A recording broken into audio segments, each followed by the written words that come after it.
Secara koefisien, determinasi untuk mengetahui besarnya pengaruh variabel independen terhadap variabel independen. Dan melalui analisis tersebut diharapkan dapat mengetahui bagaimana pengaruh kualitas produk dan harga terhadap kepuasan konsumen pada PT Indomaret Prismatama Tbk atau Indomaret di wilayah Jakarta Barat. Sekian dari saya. Slide selanjutnya akan dibacakan oleh teman saya, Mas Alfian.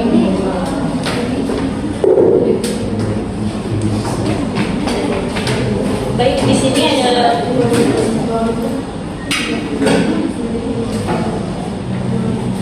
ada ruang lingkup penelitian. Di slide ini menjelaskan ruang lingkup penelitian yang saya lakukan. Penelitian ini membahas pengaruh kualitas produk dan harga terhadap konsumen di Indomaret.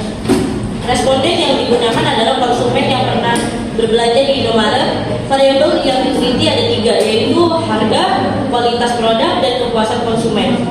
Penelitian ini hanya fokus pada dua faktor, yaitu kualitas produk dan harga. Jadi faktor lain seperti pelayanan, promosi, lokasi maupun fasilitas toko tidak dibahas dalam penelitian ini. Data penelitian diperoleh melalui penyebaran kuesioner pada konsumen. Selanjutnya adalah variabel penelitian. Variabel pertama yaitu harga atau X1. Harga berkaitan dengan keterjangkauan harga, kesesuaian harga dengan kualitas produk, daya saing harga, dan manfaat yang diperoleh konsumen. Variabel kedua yaitu kualitas produk atau X2. Kualitas produk dilihat dari kemampuan produk dalam memenuhi kebutuhan konsumen seperti daya tahan, keandalan, dan manfaat produk itu sendiri. Kemudian variabel ketiga yaitu kepuasan konsumen atau Y. Variabel ini menunjukkan tingkat kepuasan konsumen setelah membeli produk di Indomaret yang diukur dari rasa puas, kesesuaian harapan, dan keinginan untuk melakukan pembelian kembali. Selanjutnya ada hipotesis penelitian. Pada penelitian ini terdapat tiga hipotesis. Hipotesis pertama menyatakan bahwa kualitas produk berpengaruh terhadap kepuasan konsumen. Hipotesis kedua menyatakan bahwa harga berpengaruh terhadap kepuasan konsumen. Sedangkan hipotesis ketiga menyatakan bahwa kualitas produk dan harga secara bersama-sama berpengaruh terhadap kepuasan konsumen. Nanti ketiganya, hipotesis ini akan diuji untuk mengetahui apakah benar kualitas produk dan harga dapat mempengaruhi tingkat kepuasan konsumen di Indomaret Jakarta Barat. Selanjutnya akan dibacakan oleh Ananda.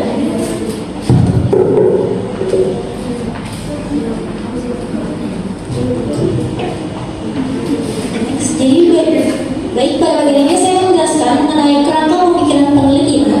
Dalam penelitian ini terdapat dua variabel independen atau variabel bebas, yaitu harga X1 dan kualitas produk X2 yang diduga memiliki pengaruh terhadap variabel dependen atau variabel terikat, yaitu kepuasan pelanggan atau kepuasan konsumen variabel Y.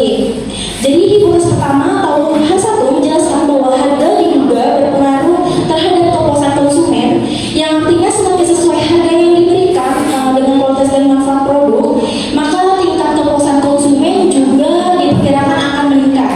Contohnya kalau di Indomaret ada produk dengan harga yang masih terjangkau dan sesuai dengan kualitas barang yang diterima, konsumen biasanya merasa puas. Misalnya pembeli kebutuhan sehari-hari dengan harga promo atau harga yang dirasa masih worth it, sehingga konsumen merasa tidak keberatan untuk membeli lagi. Kemudian ada H2 menjelaskan bahwa kualitas produk diduga berpengaruh terhadap kepuasan konsumen. Ini hal juga berarti apabila kualitas produk yang diterima konsumen semakin baik dan sesuai harapan, maka kepuasan konsumen juga cenderung meningkat.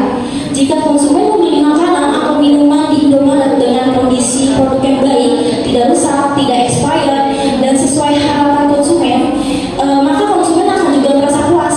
Sebaliknya, jika kualitas produk buruk, konsumen akan kecewa. Selanjutnya, H3 menjelaskan bahwa harga dan kualitas produk secara simultan atau bersama-sama diduga berpengaruh terhadap kepuasan konsumen pada PT Indomaret Prismatama dan Indomaret di wilayah Jakarta Barat.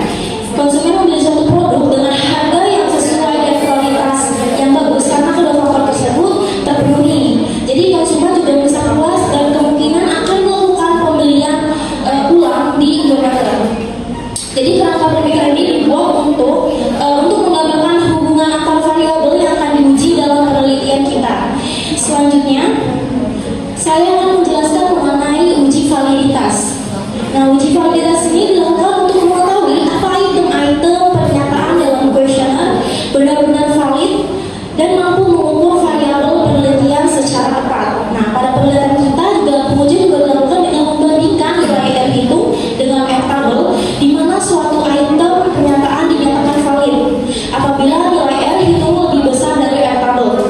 Berdasarkan hasil pengujian, di sini teman-teman bisa melihat tabel. Nah, berdasarkan hasil pengujian yang telah kita lakukan, seluruh variabel penelitian juga ada harga X1, kualitas produk X2, dan kepuasan pelanggan atau konsumen Y.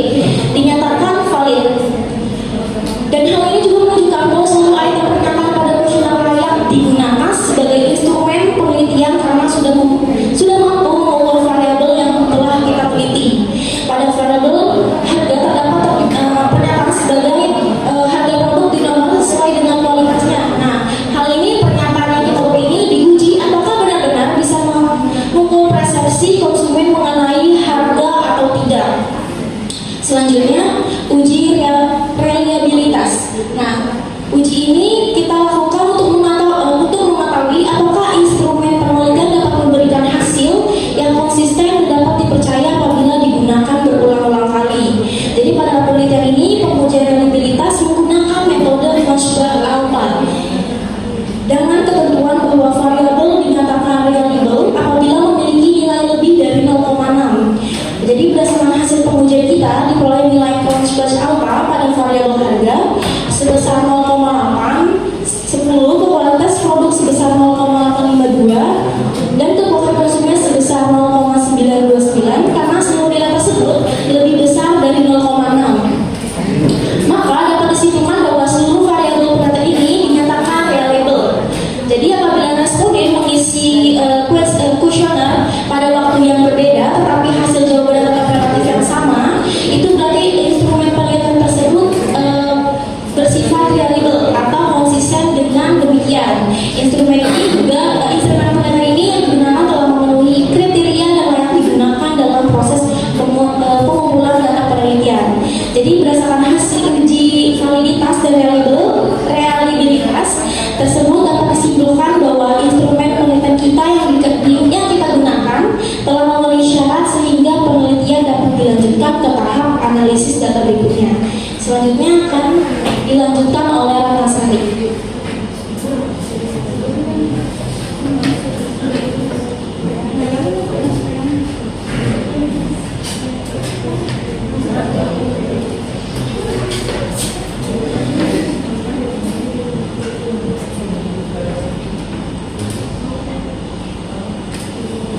Oke, selanjutnya di sini saya akan menjelaskan bagaimana cara melakukan uji validitas dan uji reliabilitas di SPSS. Nah, jadi untuk apa sih uji ini dilakukan? Nah, uji ini kita lakukan untuk memastikan bahwa instrumen penelitian kita benar-benar layak digunakan di dalam pengumpulan data dan supaya juga menghasilkan data yang valid dan bisa dipercaya. Oke, jadi langsung saja yang pertama, uji validitas.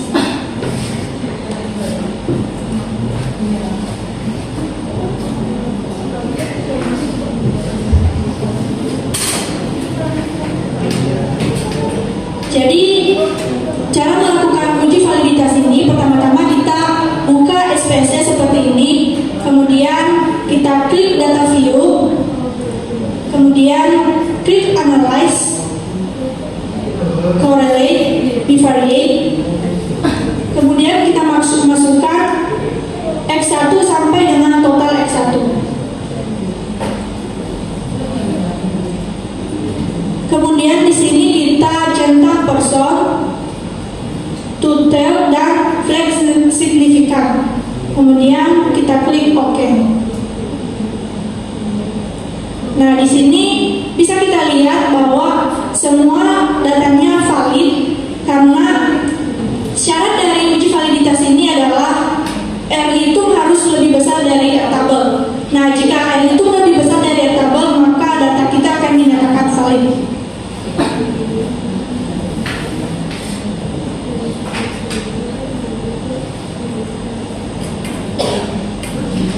Selanjutnya saya akan melakukan di X2 juga, analyze, correlate, bivariate,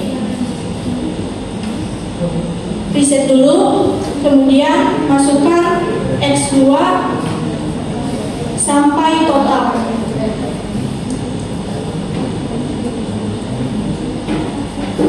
Kemudian klik OK.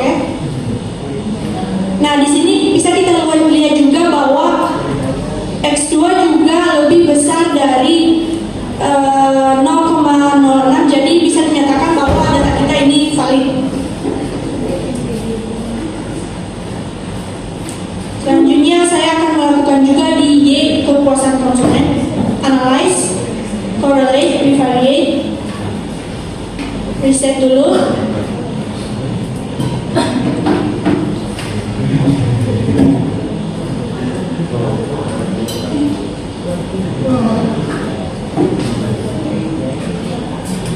Nah, di sini Y juga sama, kepuasan konsumen dinyatakan valid karena R itu lebih besar dari tabel.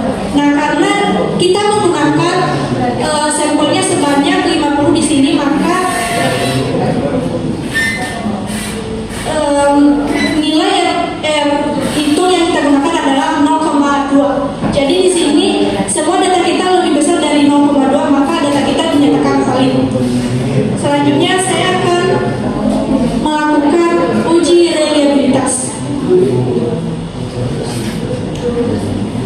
Nah, pertama kita klik kembali data view, kemudian analyze, scale, reliability analyze, kemudian kita masukkan X1 sampai dengan X6 yang totalnya tidak usah dimasukkan. Ini modelnya pilih yang apa ya, kemudian oke. Nah, di sini bisa kita lihat bahwa gelombang alfanya lebih besar dari 0,6 karena di sini untuk melihat apakah data kita reliable itu bisa kita lihat dari gelombang alfanya apakah dia lebih besar dari 0,6. Jadi di sini data kita lebih besar dari 0,6, jadi bisa dikatakan datanya reliable. Selanjutnya saya akan melakukan pada X2 dan Y. Analyze, scale, reliability analyze. Kita reset, kemudian masukkan X1 sampai X6, X2.1 sampai X2.6. Oke.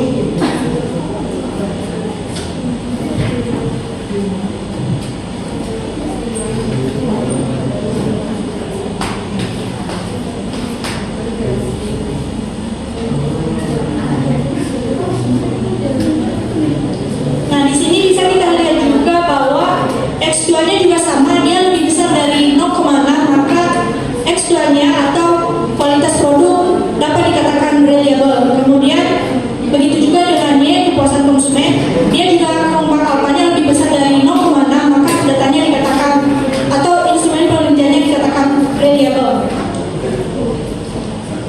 Nah, jadi berdasarkan uji validitas dan reliabilitas yang sudah dilakukan, dapat disimpulkan bahwa data atau instrumen penelitian kami dikatakan valid dan reliable karena semua nilainya benar-benar bisa layak digunakan karena yang uji validitas dia lebih dari 0,2, begitu juga dengan uji reliabilitas lebih besar dari 0,6. Jadi bisa dikatakan data kita valid dan reliable dan layak digunakan untuk uji seterusnya.